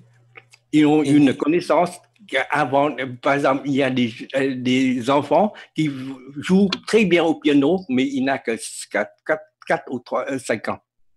For example, there are children who know how to play the piano even though they're only 4 or 5 years old, and they just knew how to do it. They remembered from. D'où vient cette âme? Where does that soul come from? C'est bien d'un autre homme du passé seulement. That soul comes from another man from the past. Qu'est-ce que tu dis là encore? Tu dis qu'un âme vient d'un autre homme, mais dans le passé. Il est incarné dans l'homme le plus présent, c'est tout. He says that child, let's say the pianist, the young child that knows how to play piano, he's using the word, Mr. Cash, incarnated from another man from before. And pardon. I'm gonna have to interrupt because this is not exactly what Mr. Kesh has been teaching.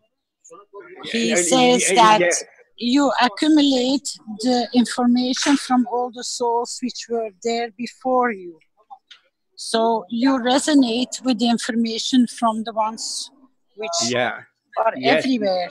So you don't get born in another one.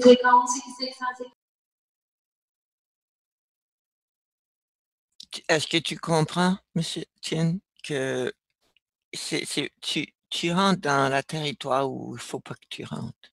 C'est ce que je comprends. Parce que là, tu vas... Can I say something more? Because what we have on our soul is come from plasma. What we do, they come to the plasma, and now we receive from the plasma only. Lies very most chances on our planet. They have learned from the plasma from on the sky, and he can select this plasma and he introduce for us. Everything is come from plasma, I know. Our soul is plasma, like Mr. Cassie. Je ne dévie pas la connaissance des hommes. Ça, c'est la connaissance des hommes. C'est la vérité. So, Mr. Chin is saying that everything is plasma. So what we are when we are born is a form. It's not taken away from man. It's just that we are all plasma. And c'est délicat où tu t'en vas. Hein? Puisque notre pensée, c'est bien du plasma. Tous nos pensées antérieures, c'est bien du plasma. Et nous pouvons prendre le plasma des autres aussi. C'est pourquoi nous pouvons communiquer. All our thoughts are plasma, and therefore we do pick up other thoughts because they're plasma and they come into us. Et nous pouvons communiquer entre nous avec les plasmas. C'est ce que M. Kesh veut. And Mr. Kesh is wanting us to communicate through our plasma with each other. His understanding is that Mr. Kesh... Non seulement avec les hommes, mais avec les extraterrestres aussi. And from that plasmatic state to interact with extraterrestrials and imagine all beings. C'est pourquoi j'essaie de expliquer que notre âme peut communiquer avec autre âme par le plasma. He's trying to explain that our soul can communicate with another soul just through plasma, just through our own plasma. Mais la chose, c'est avoir la sagesse. But you must have wisdom. Okay. Thank you very much for everything, but I'm gonna have to stay silent. I will try to stay online as much as I can because I'm gonna lose my internet. Thank you very much for today. Yes, I think we'll probably wrap things up fairly quickly here, but Thank you, Caroline. Thank you, Mr. Chen, for your description there. Appreciate your understanding always. Well, there was, I believe there's something else. Thank you, Rick. Thank you very much. Oh, it was a question from Jack on. He says, "Why do you need a passport if we're all the equal? If we are one world, and if we all trust each other? I don't understand. Please explain." I answered back in the chat that one reason we need a KF passport is because under the current system, all people are not equal, we're not of one world, and we don't trust each other completely. So we still have national borders and laws, and so a first step would be the one nation concept, and that's implemented through the passport. Eventually we won't need a card to support our wish for peace, and perhaps everyone on the planet will be in that position that they'll be able to have that. But in the meantime, we still have to deal with planet Earth and the Earthlings on it, including ourselves. So I think the passport is a intermediary way to make that transition into a world where we actually do trust each other, and we trust that there aren't, terrorists coming through our what are currently the borders, which eventually will not be borders. And if everyone's allowed to move freely, then we have to make sure that everyone is of the same peaceful mentality. Otherwise it would be havoc wreaked on the planet. Alright, any other comments about that on the passport idea? Or anything else that you'd like to bring up? It's a transition period. Right, yeah, good way to put it.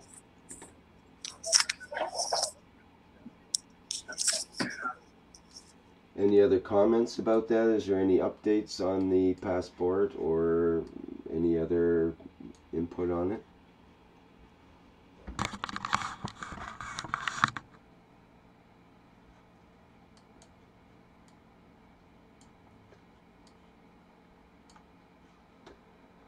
Okay, is there any other questions, comments, or input? Jalal, you had your hand up there, actually. Did you still want to say something? I'll promote you and see if you'd like to.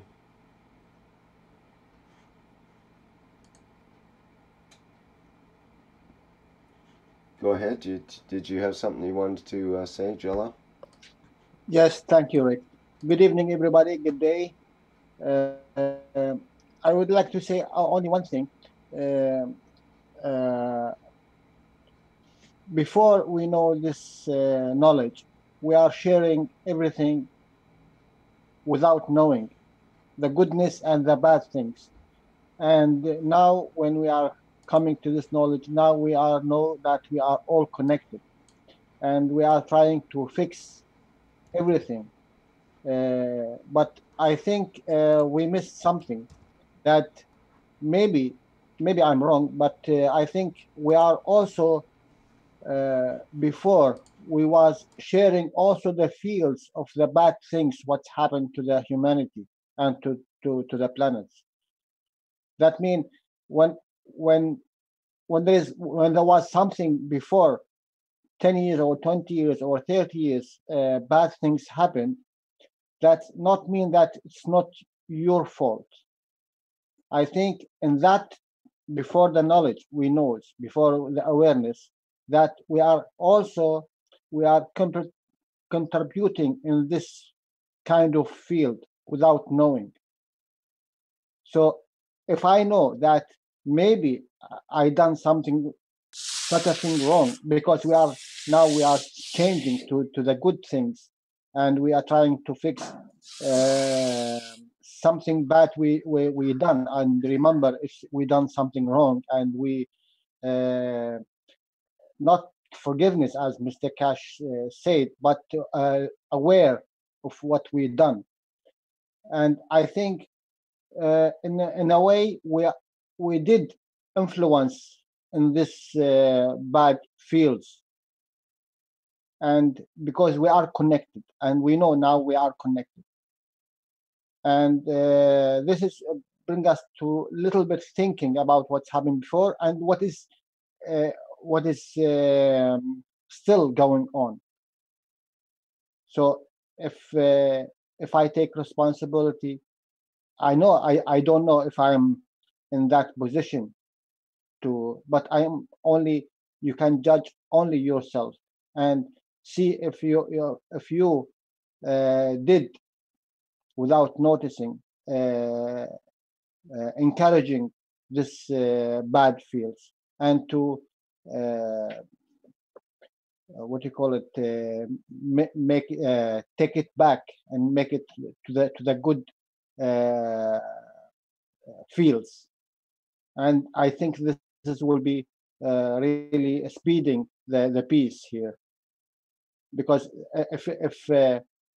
if someone do something wrong, you say it wasn't me, it's not me who is doing this wrong thing and who is still doing, but actually maybe before one day or before 1 year or before 10 years, your fields also was in that encouraging him to go in this way.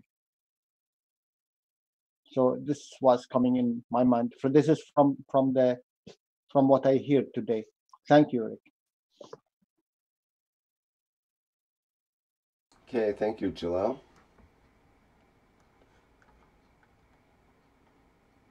We had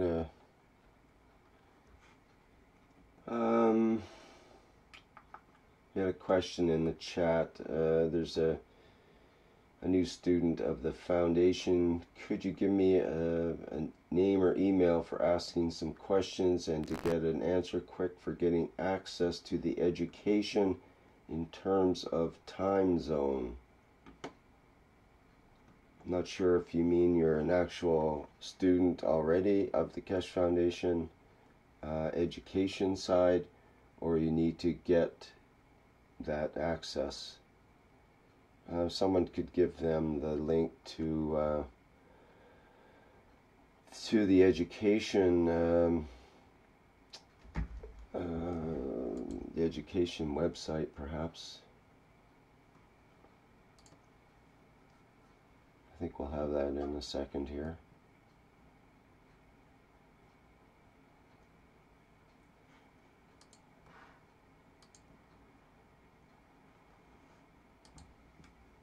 And maybe Vince can help me with that. Vince, do you know what the proper email would be for that person to make contact? Should they just send to the webmaster, perhaps? Right, to you can send that to I'll just put that in the chat. You can contact the webmaster at spaceshipinstitute.org and they can direct it from there. Okay, I think we're going to wrap it up for today then. Thank you everybody for participating in today's workshop, and we'll have another one at the same time next week. And also don't forget the there's a Kesh Plasma Reactor group which will be happening in about another 12.5 hours. And there's the Knowledge Seekers Workshop as usual on Thursday at the usual time of 9 a.m. Central European Time. And I believe that's it, and we'll have the slideshow with some music to go out on here. Again, thank you everybody. Thank you Caroline and Mr. Kesh, and we'll see you next week. Okay, Vince, I think you can... Thank you all for tonight. Thank you, team. Thank you, knowledge seekers. And see you next time. Thank you for your contribution. All right. Bye for now.